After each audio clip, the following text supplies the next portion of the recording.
Assalamualaikum warahmatullahi wabarakatuh. Selamat siang sahabat harapan dimanapun Anda berada. Semoga siang hari ini dalam keadaan sehat, dalam keadaan semangat ya, dan segala aktivitas yang sahabat harapan lakukan hari ini semoga berjalan sesuai harapan dan juga sesuai keinginannya. Jangan lupa teman-teman subscribe di channel YouTube-nya Lasarfa, kemudian dia follow ya di semua sosial medianya, di Instagram, di Facebook, di Twitter, di TikTok ya.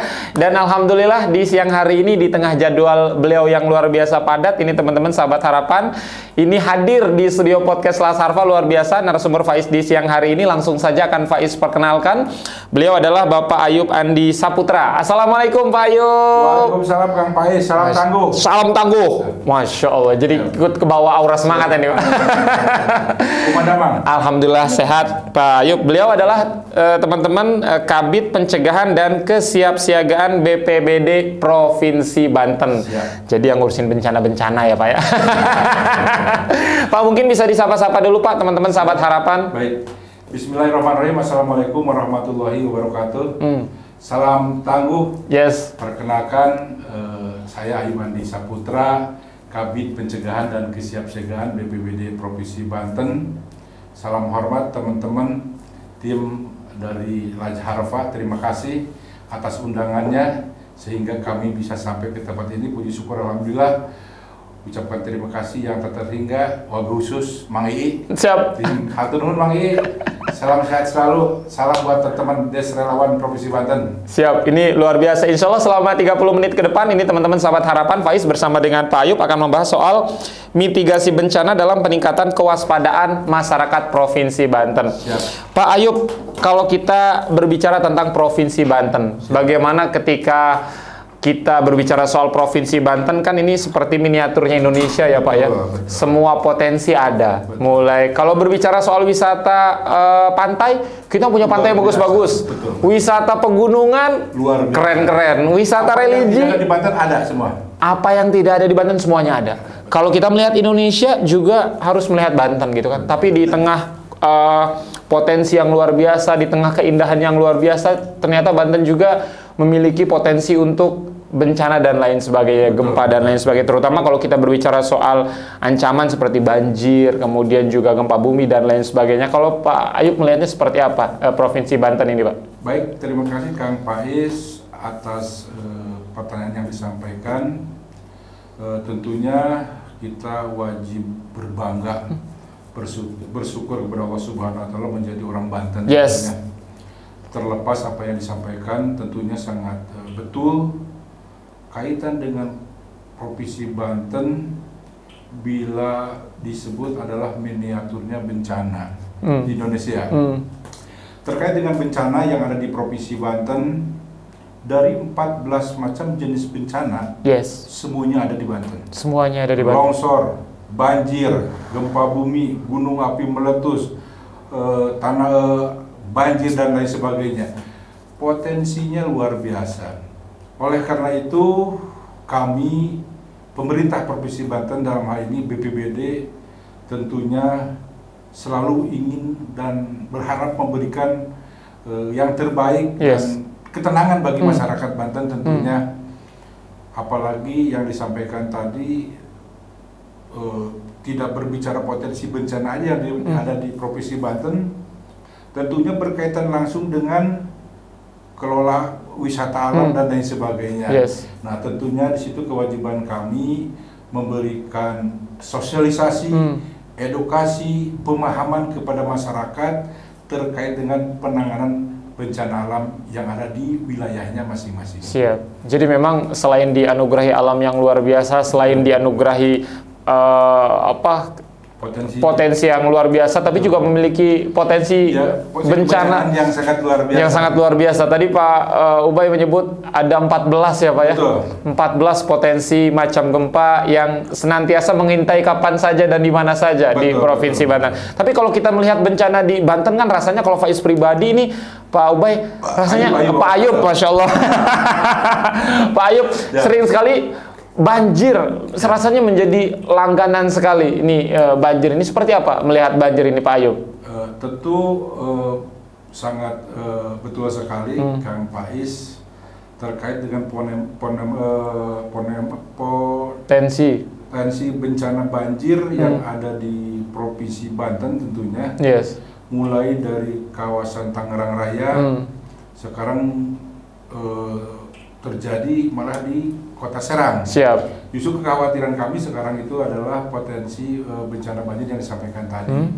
Kemarin kita sedang berduka, konteksnya di wilayah Banten Selatan, tentunya di daerah di daerah Cibeber dan Bayah Timur. Sangat prihatin dengan kejadian bencana yang dirasakan oleh masyarakat setempat. Tentunya menjadi suatu pembelajaran bagi kita semua. Bencana itu tidak bisa diprediksi. Dan bisa datang kapan saja.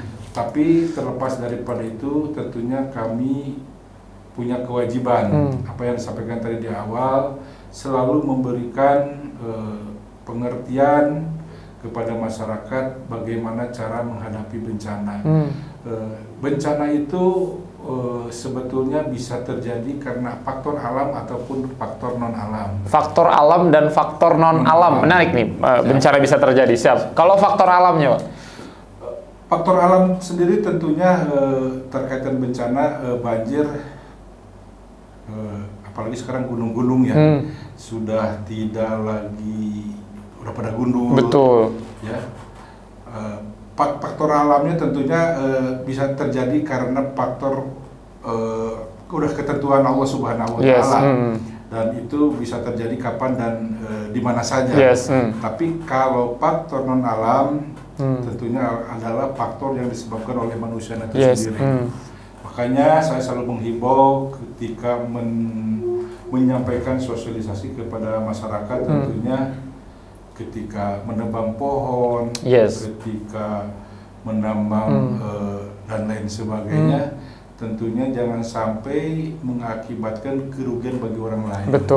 Dan nah itulah yang terjadi di lapangan. Kadang-kadang apa yang kita disampaikan, apa yang mereka lakukan, kadang-kadang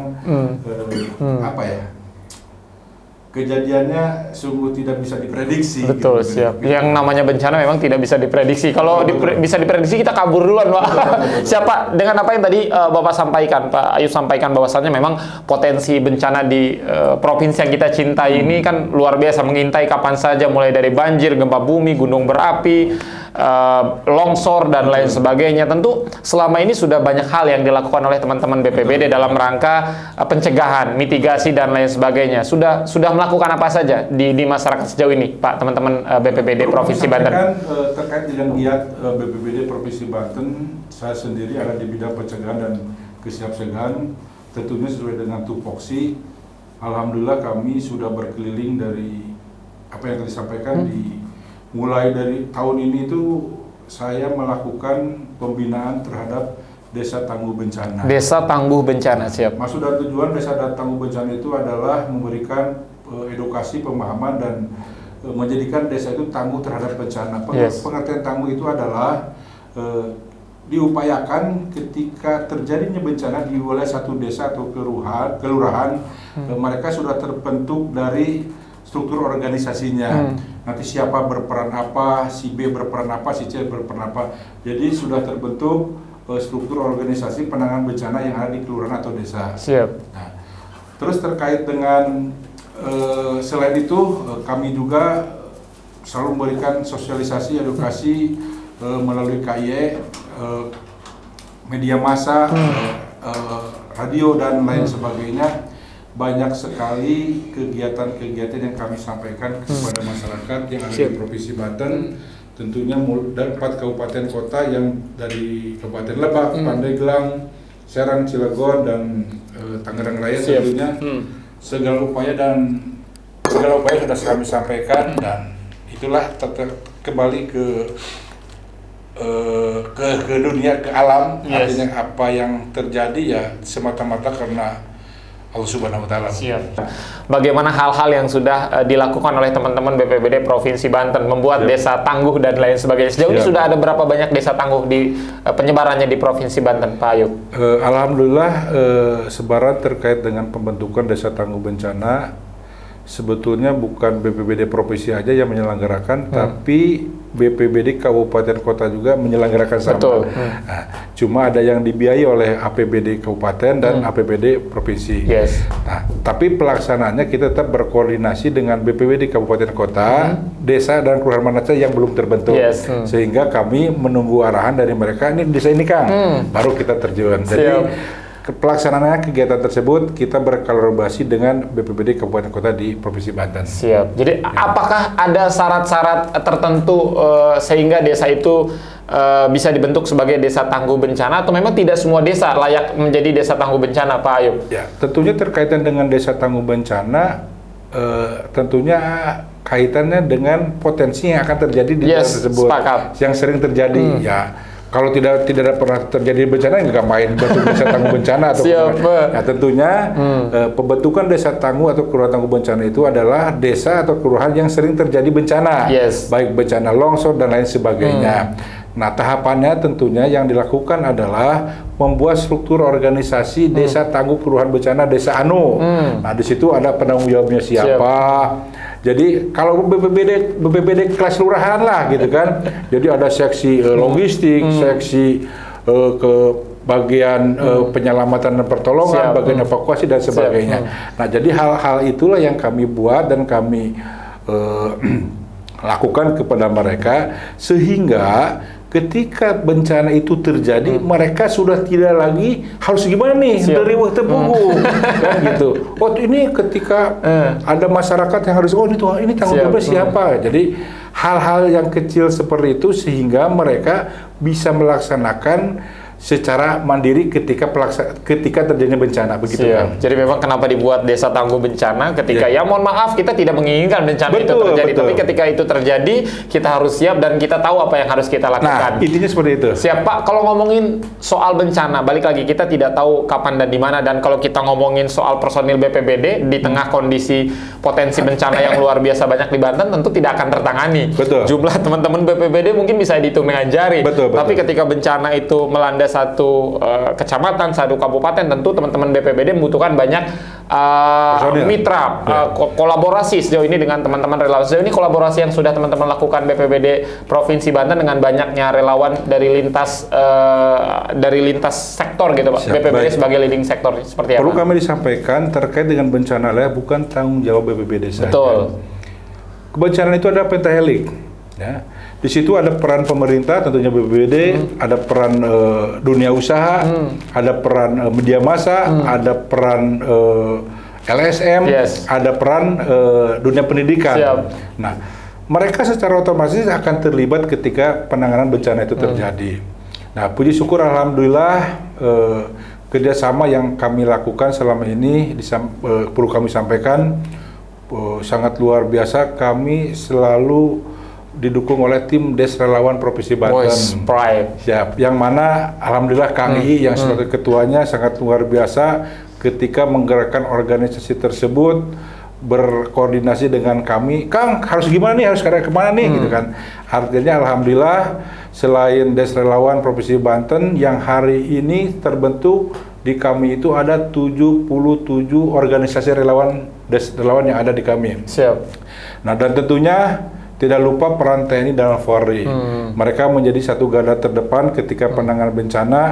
Jadi intinya terkaitan dengan koordinasi lintas sektor yang Kang Pais sampaikan.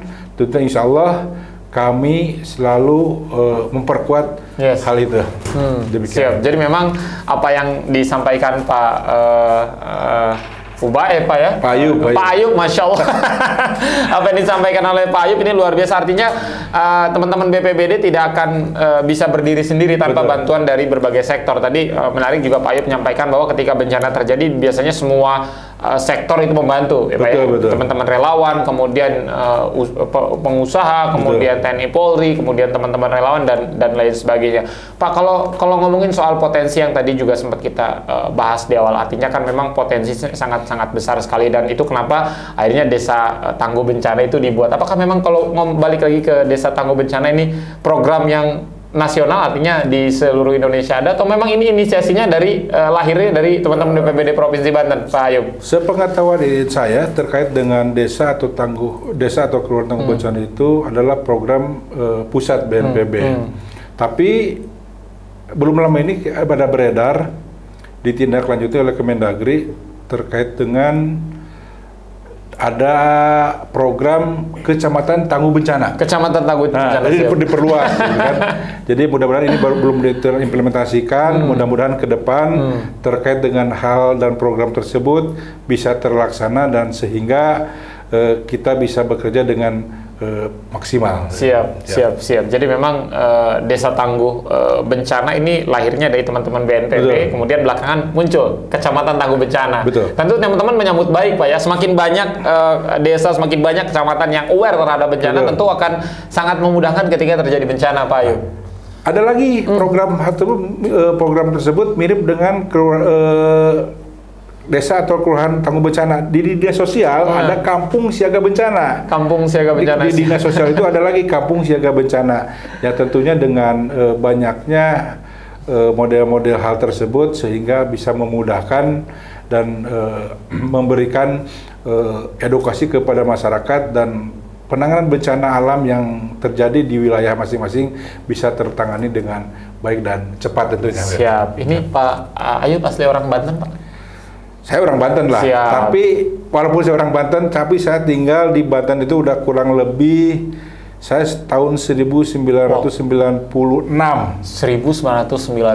Sebelum terjadinya Provinsi Banten. Siap. Ini kalau orang Banten kan rasanya kalau tidak lengkap rasanya, Pak, kalau masih berdarah-darah kena benda tajam ya, Pak ya. Kemudian teman-teman tim podcast Harpa ini udah menyiapin golok, Pak, kemudian juga pisau dan lain-lain. Siap. Bisa kita coba, Pak, untuk atraksi debus. Insya Allah di rumah juga ada pisau, golok buat potong pisang, dan sebagainya. Jadi masih berdarah, Pak, kalau kena Pak Ayub, kalau kena golok, Pak? Insya Allah berdarah. Berarti bukan orang Banten asli nih, Pak, kayaknya. Kalau orang Banten asli, Pak, kena golok udah nggak berdarah harusnya, Pak. Saya asli dari Subang. Saya merantau ke Serang tahun 1996 yang dulu sebelum Banten berdiri adalah Residen Banten. Siap. Gitu. Masih tergabung di Jawa Barat. Betul. Jadi nggak mau dicoba nih, Pak? Jangan dulu lah. Ntar kita off air aja ya, Pak ya. Kita nyobanya off air aja. Kita tes nanti off air Pak Ayub dengan golok dan teman-temannya, Pak. Pak, tapi agak sedikit bergeser dari pertanyaan soal kebencanaan. Kalau Pak Ayub melihat tradisi debus kan menjadi sangat lekat sekali dengan Provinsi Banten, di mana dari Banten? Wah, Kebal ya. Betul. Mungkin ketika kunjungan ke berbagai daerah di Indonesia juga mungkin selentingan itu sering muncul ya, Pak ya. Kalau Pak Ayub melihatnya seperti apa sih, Pak, seni tradisi debus ini, Pak? Kalau bagi saya terkait dengan seni tradisional debus khas Banten, saya sendiri sangat mengagumi. Saya sendiri sangat senang ketika menonton atau menyaksikan reaksi teman-teman seni budaya mengatraksikan seni debus tersebut. Jangan heran, Kang, ini terjadi pada diri saya ketika mudik lah Lebaran. Orang Banten gitu kan. Pasti itu udah jelas gitu kan. Selain mana duit Banten yo, gitu kan. Ada lagi orang teman-teman, wih, anda mah geus teu ku bedog. Gitu kan. Jadi hal positif dan hal negatifnya tentu selalu ada. Tapi hemat saya itu seni budaya perlu dilestarikan dan saya sendiri sangat mendukung sekali. Sangat mendukung sekali, Pak ya. Artinya memang sepakat, Pak ya, bahwa memang Banten nggak bisa lepas tuh dari yang namanya debus ya, Pak ya. Betul. Sebab gini, kalau saya lagi nonton debus, saya suka keren-keren kayak gigel. Saya sendiri senang jaipongan, jadi suka nyambung karena seni debus dengan jaipongan sedikit itunya nyambung. Kadang-kadang suka lalu suka gitu kan. Siap. Tapi masih berdarah, Pak ya. Insya Allah masih berdarah. Masih berdarah. Dari tahun 1996 teman-temannya sampai sekarang 2022 kena pisau masih berdarah. Siap. Harus banyak berguru lagi kayaknya Pak. Pak, ini kan kalau Faiz lihat bagaimana aktivitas Bapak kan luar biasa sibuk Pak ya dari pagi sampai larut malam, kemudian bahkan di hari libur pun hari Sabtu dan Minggu juga padat gitu kan Pak. Pertanyaan berikutnya dari Faiz Pak, kalau untuk menghilangkan kepenatan tentu ada rasa di mana ada titik jenuh dan lain sebagainya, lelah dan lain sebagainya. Untuk menghibur, hobi deh Pak, hobi Bapak sih Pak. Saya udah dari hobi saya sekarang sudah jarang saya lakukan. Sebetulnya hobi saya beraktivitas olahraga. Olahraga sih. Sekarang nih, aduh, alhamdulillah. Saya hobinya, saya itu dulu itu pemain sepak bola. Serius Pak? Serius, saya pemain sepak bola. Saya mah disebut lagi bahwa lompat saya. Kalau di belakang tuh merepet Kang. Masya Allah. Saya futsal. Terakhir main bola kapan? Saya terakhir itu tahun 2017-an lah kalau salah. Wajar Pak, 5 tahun nggak main bola ya. 17. Hobi saya olahraga. Nah terkait penghilangan kepenatan ya tentunya diawali yang perlu disampaikan tentunya ketika kita bekerja di BPBD itu harus harus dengan hati. Betul Pak. Harus dengan hati. Sebab terkait dengan penanganan kebencanaan tentunya kalau tidak didasari dengan hati ikhlas, yakin itu tidak akan betah. Dan tentunya kita bagaimana caranya menghilangkan kepenatan dan kesibukan yang disampaikan tadi Kang Faiz. Saya sendiri jujur saya hobi masak. Serius Pak? Serius, saya hobi masak. Saya hobi bebersih. Jadi kalau Sabtu Minggu saya kadang-kadang nyonya di rumah itu bobo manis baik gitu kan. saya jujur aja serius. Aktivitas Sabtu Minggu kalau nggak bebersih di rumah itu kan ngepel, nyapu segala macam. Jujur, saya tidak malu untuk mengatakan ini karena saya udah hobi masak. Saya tahu Chef Juna berarti Pak ya? Tahu Chef Juna berarti Pak? Insya Allah. Saya ke pasar belanja, saya masak, saya lakukan itu. Siap. Gitu. Menarik ya teman-teman ya. Mohon maaf di saat biasanya kan hobi laki-laki mancing, kemudian juga ya olahraga tadi. Ini hobinya masak. Masakan yang paling sering dibuat apa selain mie instan Pak? Tentunya bukan air aja ya. Tentunya bukan air putih. Siapapun orang bisa masak air putih. Insya Allah. Kalau mau pesan saya masak, insya Allah saya masakin. Apa aja insya Allah saya bisa. Wow, mantap. Masakan yang paling sulit itu adalah rendang. Bisa? Insya Allah bisa. Wush, keren. Kalau udah buat rendang tuh Pak sudah pride banget lah pokoknya lah. Soalnya nggak semua orang bisa masak rendang sih Pak. Siap, betul. Apalagi rendang yang enak itu kan dahsyat. Dari sejak kapan sih Pak hobi masak Pak? Udah lama. Udah lama. Kalau karaoke gitu nggak hobi Pak? Nyanyi gitu Pak? Hobi tapi mengukur dengan suara gitu kan. Karena suara saya jelek jadi malu kan daripada ditertawakan orang digoreng amat kan. Nah, lebih baik kan minimal kalau masak mah gak enak dimakan sendiri kan gitu ya. Ada tapi kan kadang-kadang manusia itu ada masanya. Ketika masanya senang nyanyi, ketika masanya senang nongkrong, ya itu terjadi ke setiap orang ya. Nah tentunya hal itu bisa terjadi dan saat ini saya sedang hobinya seperti itu Kang yang sampaikan. Jujur saya lagi kurang olahraga nih, itu kan lagi niat kadang-kadang kalau menjelang hari libur Sabtu, hari Jumat udah bilang, udah ngagerak dengan hati. Ayo suka nak jalan-jalan lah, ngerak kurus gitu kan. Taunya lupanya ke dapur deh. Siap, artinya dulu sempet hobi nyanyi Pak ya, karena sadar diri suaranya nggak bagus-bagus amat, akhirnya memutuskan untuk hobi masak. Kalau dulu sering banget nyanyi lagu apa sih Pak kalau karaoke? Saya suka terenung, kebetulan saya perantau dari Subang ke Serang ke Banten tentunya.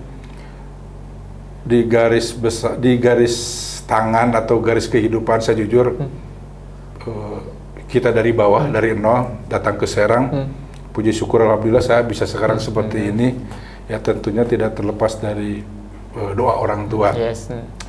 Lagu favorit saya adalah Ayah. Ayah, refnya dapat dikit aja refnya Pak ya, teman-teman silakan Pak refnya dikit aja. GAG itu ya? Ya boleh, nggak harus bagus Pak, nggak harus bagus ya. Coba tar lupanya nanya dari mana nih? Untuk, gitu ya Pak ya? Untuk ayah tercinta, aku ingin bernyanyi, walau hanya dalam mimpi. Oh, udah jangan lama-lama Pak ya. Beneran Pak, mendingan gak usah jadi penyanyi sih Pak. Jelek kan? Aduh, enggak, bukan Pak Is yang bilang Pak ya. Tapi mendingan lebih cocok di BPBD sih Pak ya. Soalnya kalau jadi penyanyi takut nggak ada yang mau denger Pak. Itu yang jadi permasalahan, pertimbangannya seperti itu kan. Siap. Jadi cari aman aja, cari aman. Siap, artinya kalau sekarang lebih ke arah masak ya Pak ya, masak kemudian juga bebersih tadi gitu kan. Berarti diniatin untuk pekan ini ada niat untuk olahraga Pak? Harus. Siapa? Tentu dari tahun 96 di Provinsi Banten sudah tahu bagaimana keindahan Provinsi Banten. Luar biasa. Apalagi soal kulinernya. Betul. Ais mau tes nih, 5 kuliner khas Banten apa? 1. Sate bandeng. 2. Sate rabek. 3. Mamangut. Tuh kan, apa kan mamangut? Coba. Baru kulit tangkil. Oh, kulit tangkil. Ya, jangan disingkat ya, kulit tangkil ya. 4. Gitu kan? Sate bebek. Ya, sate ayam udah 5.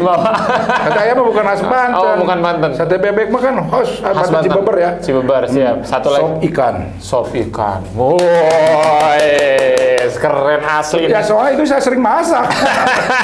Kalau 5 tempat wisata di Banten, Pak, harus tahu. Anyer, Tanjung Lesung, Sawarna, Gunung Halimun Salak. Ya, satu lagi tentunya saya suka ke Merak, Florida, Anyer.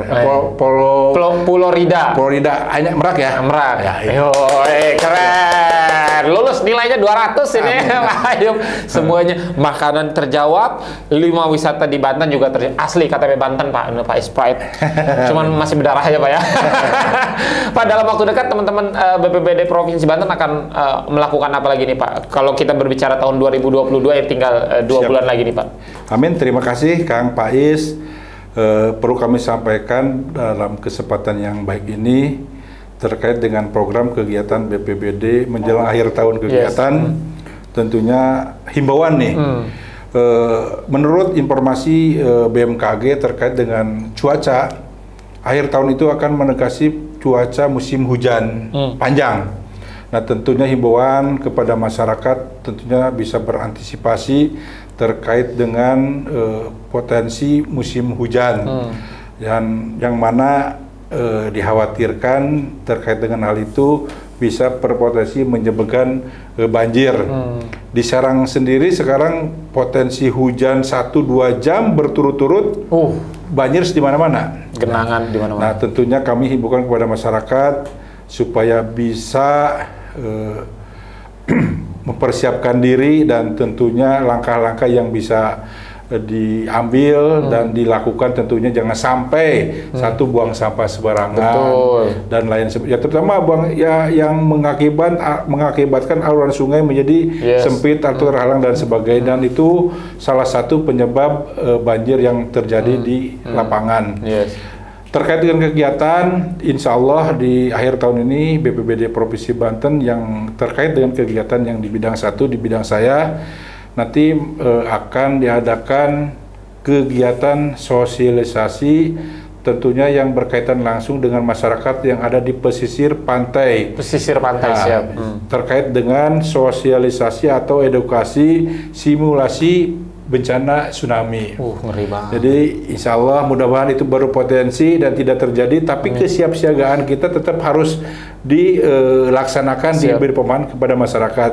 Kegiatan akan dilaksanakan di bulan ini dan terkait dengan tempat masih dalam pembahasan dan tentunya mudah-mudahan kami semua mohon dukungannya bisa menjalankan dan menjalankan amanah di BPBD sehingga memberikan yang terbaik bagi masyarakat Provinsi Banten. Siap. Amin luar biasa.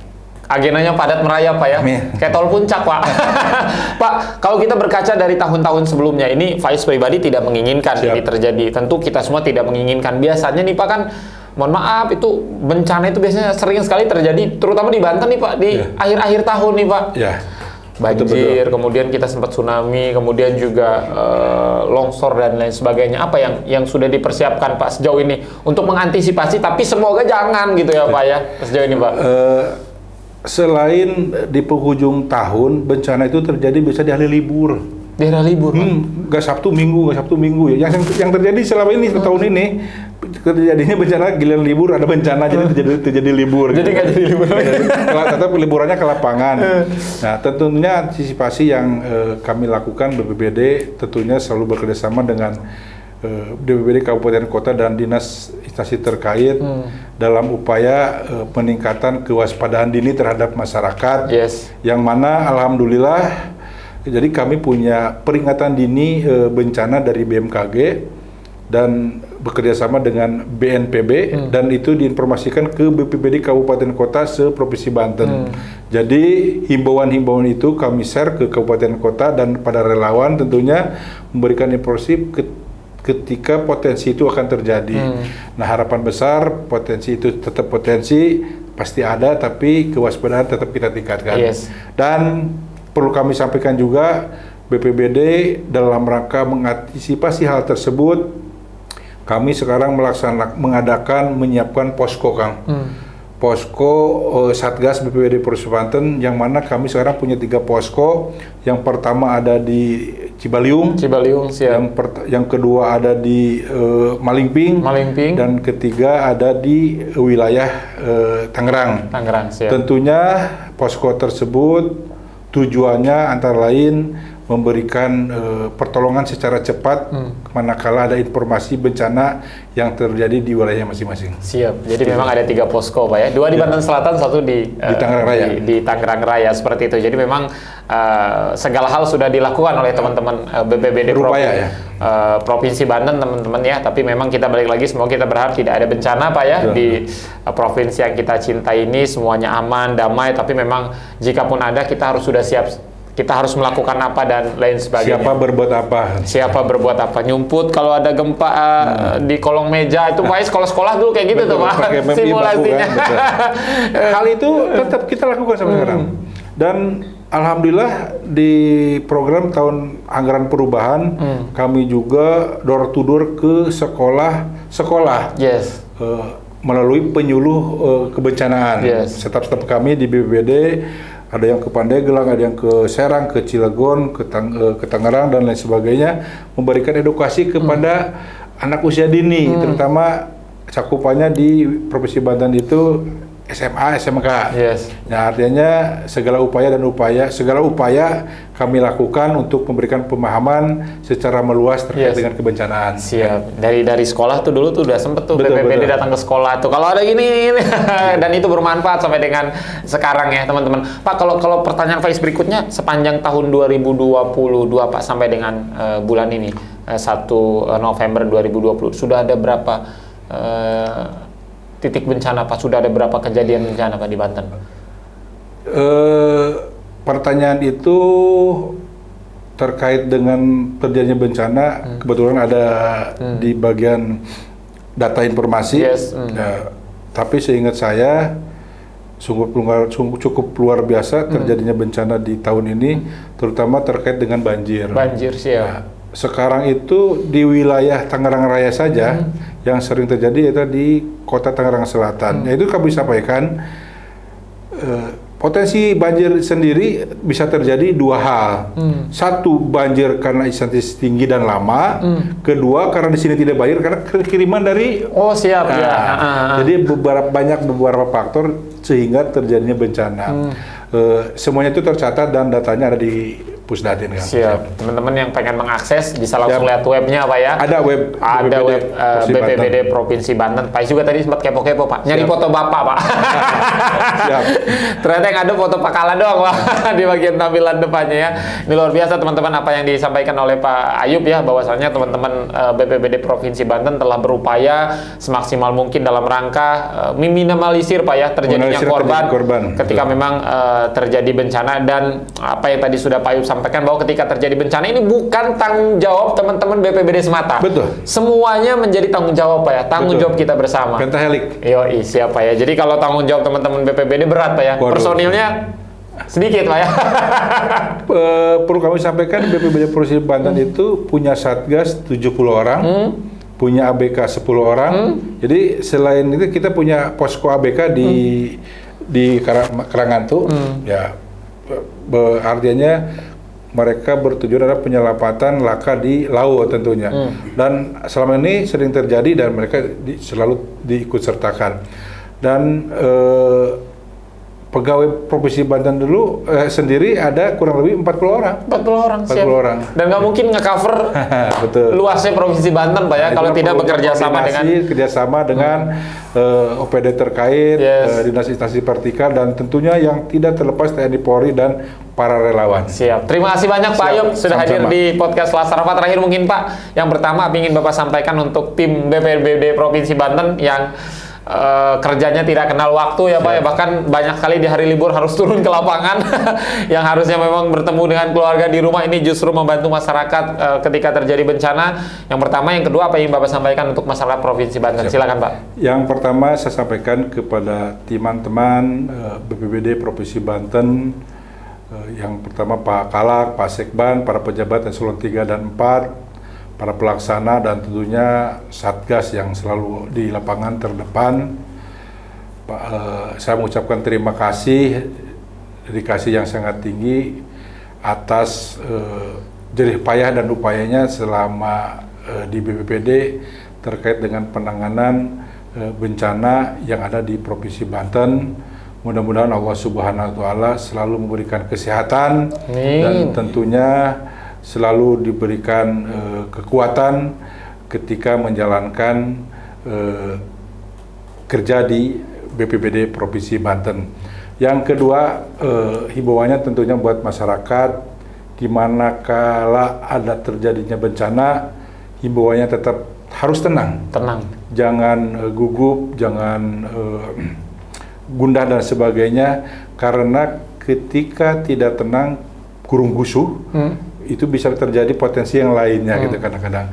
Jadi harapannya ketika terjadi bencana tetap tenang, tetap bisa mengendalikan diri dan bisa menyelamatkan keluarganya. Yang terpenting, yang pertama, jangan sampai menyelamatkan orang lain tapi keluarganya tidak terselamatkan. Itu banyak sering terjadi. Dan tentunya himbauannya adalah terkait dengan penghujung akhir tahun, potensi bencana tetap ada, dan tentunya kaitan dengan informasi dari BMKG terkait dengan intensitas hujan yang sangat di penghujung akhir tahun ini. Jadi mudah-mudahan kita semua selalu diberi kewaspadaan dan bisa menjalankan aktivitas sehari dengan baik, dan mudah-mudahan kita selalu dalam lindungannya Allah Subhanahu wa Ta'ala. Amin. Terima kasih banyak Pak Ayub sudah hadir di podcast Selasa Rapat. Pak Is pamit. Ini luar biasa ilmu buat Pak Is pribadi dan juga teman-teman yang menyaksikan. Semoga mendapatkan ilmu dari apa yang Pak Ayub sampaikan, bahwasanya potensi itu ada dan tugas kita adalah waspada dengan segala potensi yang ada. Pak Is pamit, Pak Ayub pamit. Assalamualaikum warahmatullahi wabarakatuh.